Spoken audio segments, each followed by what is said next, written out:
blue zones are essentially regions of the world where there are more people that live into their hundreds than other regions, supposedly. Exactly. So people are in quote unquote better health. Where I've been, their health is better, but there are tons of villages throughout Greece that live just as long. Honestly, you can go to most places in Greece where you're going to see people who live as long, but the island of Icaria is one of these blue zones. Sardinia in Italy is another one. There's another one in Costa Rica, Loma Linda in California, and then Okinawa. In Japan, yeah.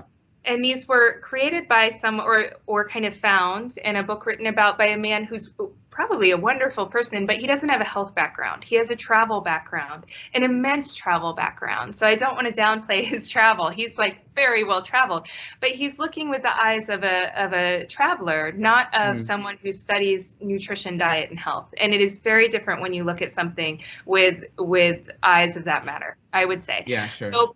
So I had known about his book and had read it, and I didn't see how it would fit. I mean, the Greeks eat all things, right? They eat starches, they eat fat, they eat a lot of fat. They eat a lot of fruit in the summer. They eat a lot of meat year round. They eat enormous amounts of dairy. Like why they don't export all their amazing cheeses, I will never understand. But the Greeks eat everything. And I'm a resident of Greece. I live in Greece. My fiance is Greek. So I have a lot of time spent in Greece and I'm familiar with the culture. Of course, I'm, from America, but I have a bit more than just a tourist would have. And so I was interested in going to Icaria to see if this was true. And I had really thought that it probably was. I was like, maybe they just eat a lot of beans. Who knows? Yeah. Like they're just this strange island, that doesn't eat like the rest of Greece.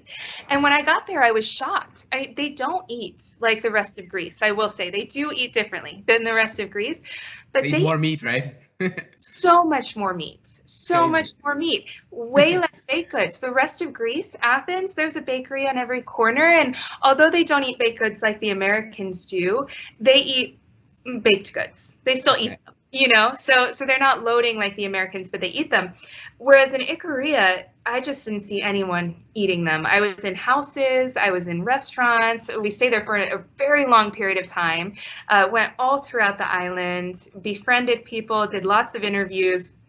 And the kitchens were phenomenal. You'd go in and the whole family is working in them, and they're making all these cheeses. They're making tongue soup and pork head soup and no beans. There's no beans. I mean, there's beans on the island, but they're side dish. They're not the staple.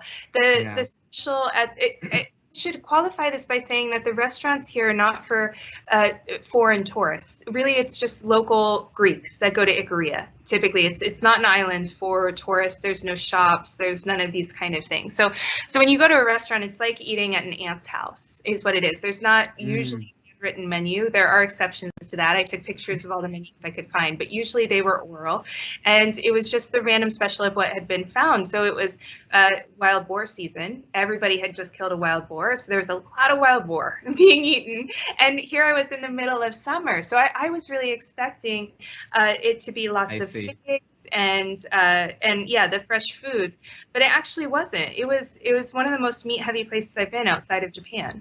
So even in summer, where you have this big availability of plant foods and everything, they still ate so much animal products and dairy and everything. Yeah, yeah, it was incredible. It was actually incredible. And even Dan Buettner, who wrote the book, if you look at it, his estimations were that they ate 50% of their diet from fats, but he did not include, and neither did the studies, the dairy or a few of the animal items. Like they don't tend to eat beef there. They do now, but traditionally they didn't.